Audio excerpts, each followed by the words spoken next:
Christmas dinner at the estate had always been elaborate, but this year felt different. My parents had insisted everyone arrive early, and my sister Victoria kept smirking at me across the table like she knew something I didn't. Halfway through dessert, Dad stood up with his wine glass raised. "Family, we have an announcement. Your mother and I have made an important decision about the estate." The estate, 8 bedrooms, 6 acres, worth approximately $2.3 million. The house where we'd grown up, where 3 generations of our family had lived. "Victoria is getting married in the spring," Dad continued. "She and Marcus need a proper home to start their family. So we've decided to gift the estate to Victoria as her wedding present." I set down my fork slowly. Around the table, relatives applauded.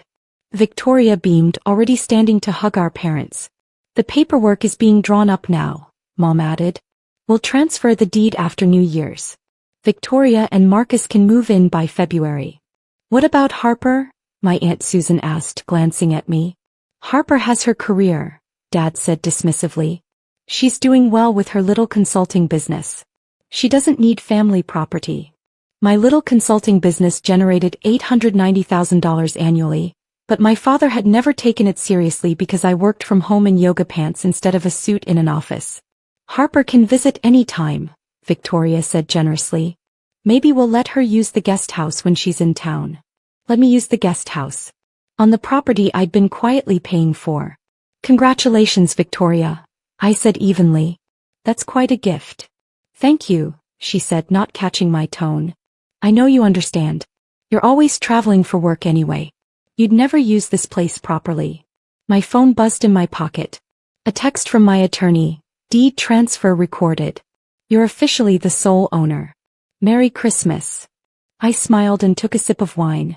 "Dad, can I talk to you privately after dinner?" "If this is about the estate decision, it's final," he said firmly. "Oh, it's definitely about the estate. But I think you'll want to have this conversation in private." Hold up. An hour later, I sat with my parents in Dad's study. Victoria had insisted on joining us, Marcus trailing behind her. "If you're going to complain about the house going to Victoria, save it," Mom said before I could speak. "We've made our decision. Victoria is settling down, starting a family. That's what this estate is for." "I agree completely," I said. "Family estates should go to family.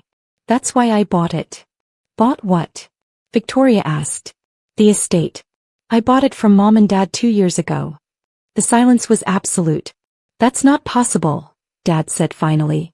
"We own this house. We've owned it for 35 years. You owned it until December 2021. Then you sold it to me for $1.2 million. I have the deed, the wire transfer records, and the signed purchase agreement." Mom's face had gone pale. "We never sold you anything." I pulled out my phone and opened my email. November 15, 2021. "Dad called me saying you were facing foreclosure. The reverse mortgage had come due, you'd missed 6 payments, the bank was threatening to take the house." "We worked that out," Dad protested. "I worked it out. I paid off the $847,000 you owed on the reverse mortgage. I bought the house from you for $1.2 million total. You stayed living here rent-free as my guests. Why would you do that without telling us?" Victoria demanded.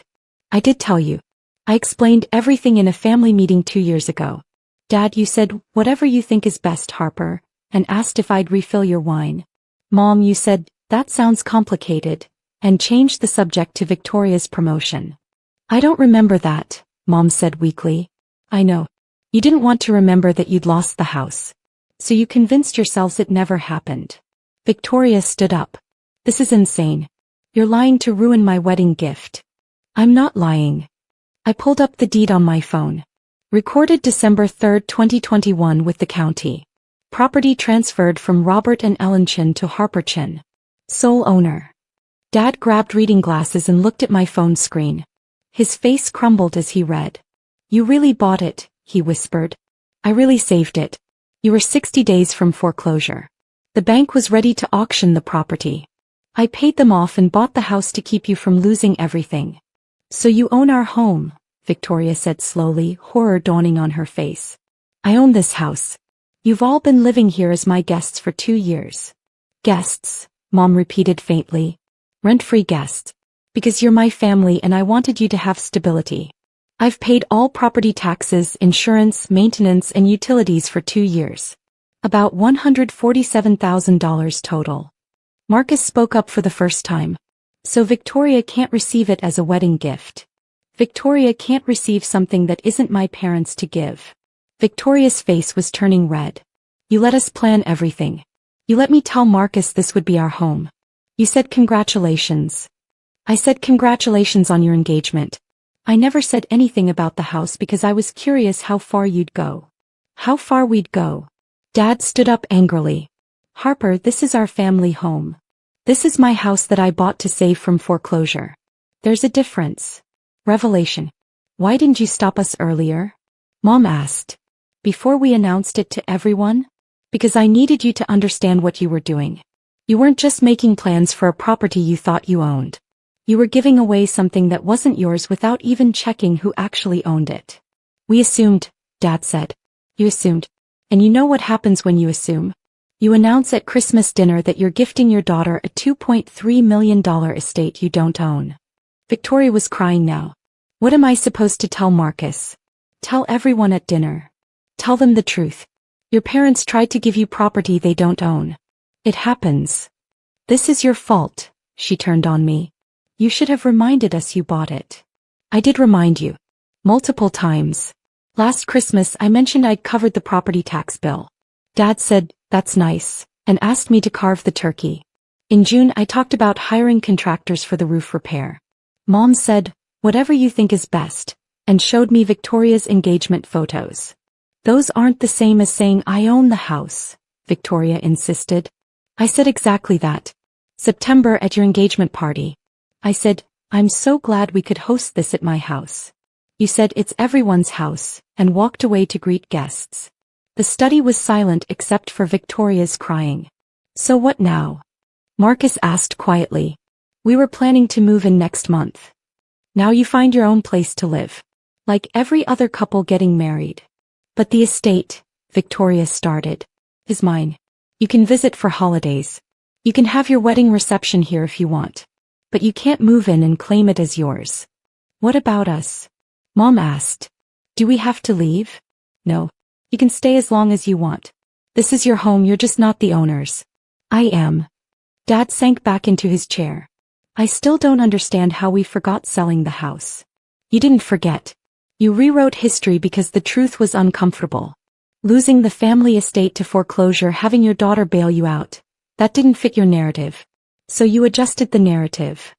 And you let us, Mom said accusingly. I let you live peacefully in a house I owned. I didn't correct your delusions because they weren't hurting anyone. Until today when you tried to give my property to Victoria. Victoria stood up abruptly. I can't do this. Marcus, we're leaving. Victoria, wait. Mom started. No. This whole night is ruined. Everyone downstairs thinks I'm getting an estate, and instead I'm getting humiliated. They left, Victoria's sobs echoing down the hallway. You really couldn't just let her have this? Dad asked quietly. Let her have my house. Oh, Dad. I couldn't. Resolution. The rest of Christmas dinner was subdued. Victoria and Marcus had left without explanation, and the remaining guests asked questions no one wanted to answer. I stayed long enough to be polite, then excused myself to the guest house. The guest house on my property. My phone buzzed with increasingly angry texts from Victoria. You've ruined everything. Everyone thinks I'm an idiot. Mom and Dad are devastated. I responded to none of them. The next morning, Dad knocked on my door. Can we talk? I let him in. He looked exhausted, older than I'd ever seen him. I found the paperwork from the sale, he said quietly. In my files. You're right about everything. We signed it all. We knew we were selling. I know. I think we didn't want it to be true. So we pretended it wasn't. That's what I figured. Your mother is devastated. Victoria won't answer her calls. Victoria will get over it once she realizes she needs to find actual housing. Dad sat down on the couch. What do we do now? You keep living here. I keep paying the bills. Nothing changes except everyone knows the truth now. You're not going to kick us out? Why would I? I bought the house to keep you from losing it. That goal doesn't change just because Victoria threw a tantrum. She's embarrassed, Dad said. She told everyone she was getting an estate. Then she'll learn not to count assets she doesn't own. He nodded slowly. For what it's worth, thank you. For saving the house.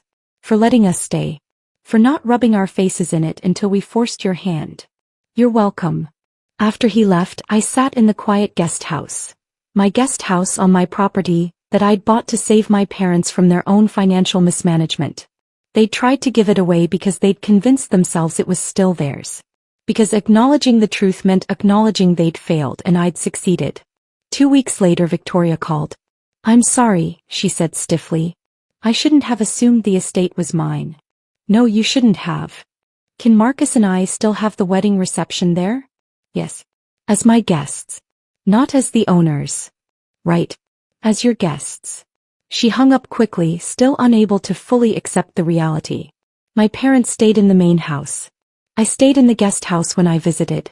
The property taxes got paid, the utilities continued, the maintenance happened on schedule. Everything was exactly the same except now everyone knew who actually owned the estate. My mansion. My deed. My property that my family had tried to gift away without permission. They'd learned the expensive lesson that you can't give away what you don't own, no matter how much you wish you did. And I'd learned that sometimes the only way to maintain boundaries is to let people cross them completely, then show them the property line they'd stepped over. The deed was recorded. The ownership was clear. The dynasty belonged to the person who'd saved it.